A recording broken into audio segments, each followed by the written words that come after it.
હે તમે મને પહેલી વાર જોવા આવ્યા ને ત્યારે હું તમને કેવી લાગતી હતી? અરે યાર, એટલે આજે ઘરમાં રસોઈ નહીં કરવાની કા? પણ મેં એવું ક્યાં કીધું? રસોઈ તો બનવાની જ છે, પણ મેં તમને પૂછ્યું ને એનો જવાબ દો. તારે આવું બધું પેલા પૂછીને જે ઇતિહાસ કાઢવા હોય ને, જયારે રજા હોય કે બાઈને જમવા જવાનું હોય ને ત્યારે કાઢ લેવા, એટલે મારા ખર્ચા બચે. અત્યારે હું કામ પૂછસ?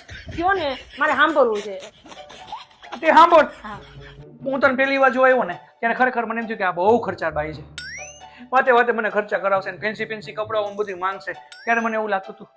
પછી મને એમ થયું કે આને બોલતા બોલતા આવડતી નથી, ઉપર ભગવાન આને જે આટા આપ્યો હોય ને એમાંથી એક આટો લૂઝ છે આનો.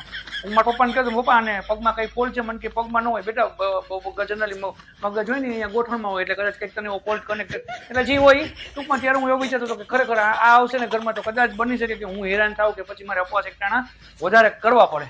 બસ પતી ગયું. અને હવે હું વાલી, હવે મને વિશ્વાસ થઈ ગયો કે ત્યારે હું 100% સાચો હતો.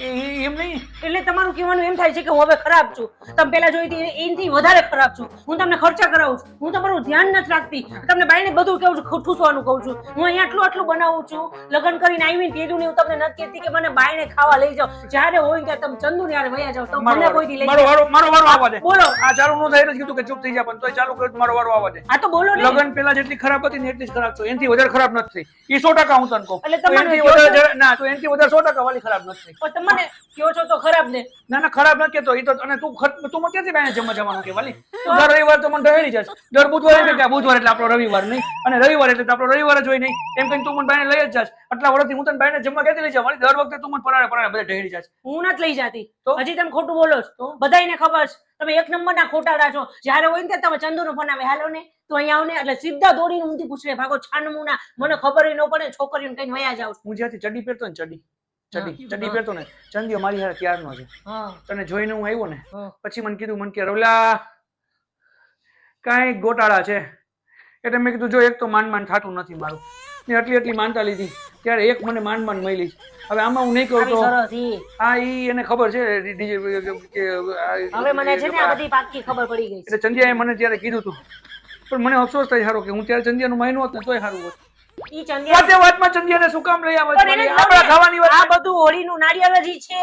એને એક વાર નાળિયેર લઈને ચંદુની હેવ માથામાં જોરથી ફોડીશ ને, બીજી વાર ચંદુ આપણા ઘરમાં નહીં દેખાય. જો હું ઘરમાં ઘણી વાર એવો નાળિયેર લઈને ફોડીશ. તારા આવા રૂપ જોઉં તો ઘણી વાર મને એમ થાય કે ઘરમાં ગળામાં છે ને કે કાળો દોડો કે તારી ઉપર શ્રીફળ ઉતારી તારા માથે ચડતો. ઈ નાળિયેર હું એની માથે ફોડીશ.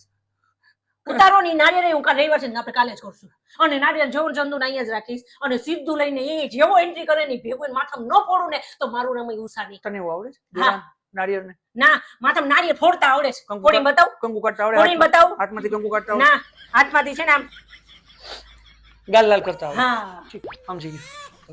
હારું હાલ, હવે જે હોય રસોઈ તો કરે એટલે કામ પતે. જા. શું કામ કરો? હવે રસોઈ બસ કાંઈ બનશે નહીં ઘરમાં. હવે બાયણે જાવું. શેના માટે? બસ એમ જ. પણ શેના? આટલું બધું તમે મને ખરાબ કીધું ને એટલે મારાથી સહન નહોતું. એટલે આજે હડતાલ છે. કે મને પ્રોમિસ કરી હતી વાલી એની કે રસોઈ તો હું ઘરમાં બનાવીશ, ખાલી તમે મને વાત કરો કે હું તમને કેવી લાગતી હતી. મારે જાણવું હતું કે તમારા મગજમાં આજે કેવું છે, પણ મેં જાણી લીધું એટલે હવે રસોઈ તો બનશે જ નહીં.